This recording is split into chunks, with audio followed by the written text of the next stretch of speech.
My name is Anish Pal, and I'll be surviving all alone on the Silk Road with nothing but the clothes on my back and being fully vaccinated.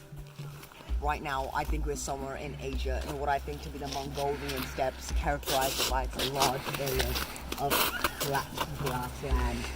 If you're lost, it's really easy to get back on track. All you have to do is pull out the handy jacket map Silk Road and use it as kind of a case for your phone, your mobile device, while trying to get some cell reception. The paper will, hinder some of the gamma beta rays that come in. Okay, right here. I think we got something. Looks like right now we're in the middle of the Taklamakkala Desert, the crossroads to China. I know what you guys are thinking. Why are you on the Silk Road? The answer's simple. I'm here to get silk. The Silk Road was a name for a collection of routes that stretched from East China all the way to the Mediterranean, with classical empires heavily investing in roads and bridges, and imperial states being so large they bordered each other. Long-distance trade was finally safe and efficient. Yet it's always good to be prepared for danger. Right now we're making our way over to a Hellenistic colony which served as a hub for merchants and making it easier for them to trade. Let's see if we can get some silk and spices. Silk was a popular fashion item, and spices are used from everything from drugs to condiments. I'm from Rome, so I'll try giving them some jewelry, pieces of artwork, and maybe even some iron goods. Right now, I see a trader. Let's see if we can get something for my item.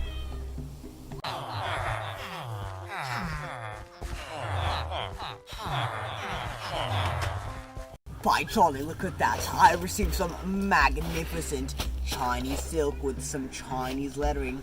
Closer, come closer. My Cantonese is a little bit rusty, but I think it says, "I love the Romans, SBQR forever." Let's take a quick stop in India, the cosmopolitan of Silk Road sea travel. Now I have to be careful. The Indians might not be receptive of visitors, especially since I look nothing like the natives.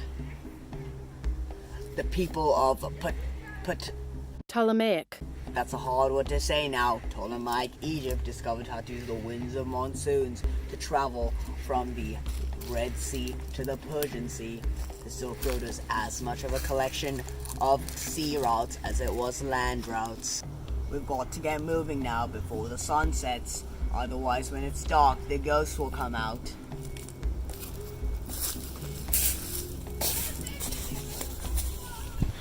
And that's enough for today. We need to find shelter quickly. Look, a monastery. This monastery was probably funded by Buddhist monks, whose religion of Buddhism spread quickly throughout the Silk Road. Hinduism was another religion that spread quickly throughout the Silk Road because of Indian sea mariners. Many rulers in Southeast Asia adopted Hindu traditions and values, seen by lavish Indian temples that littered Cambodia and Vietnam. There's also Christianity. Early missionaries were able to travel quickly through the Roman Empire because the roads were so nice and cared for, unlike the gravelly and unkempt roads on this trek of the journey.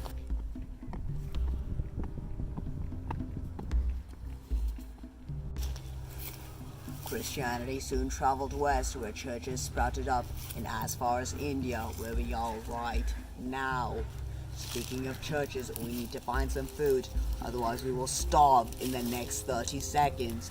The Christians were notorious for eating babies. Let's see if we can try that exotic Silk Road cuisine. Oh look, we found something.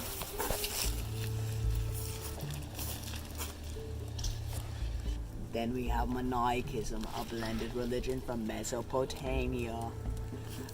This religion was also concerned with individual salvation because, as everyone on the Silk Road knows, life was terrible. Many merchants adopted this weird named religion because they could choose to become less zealous hearers and just work on spreading the religion's message. It soon became popular in Rome, and as everyone on the Silk Road knows, what becomes popular in Rome soon gets persecuted.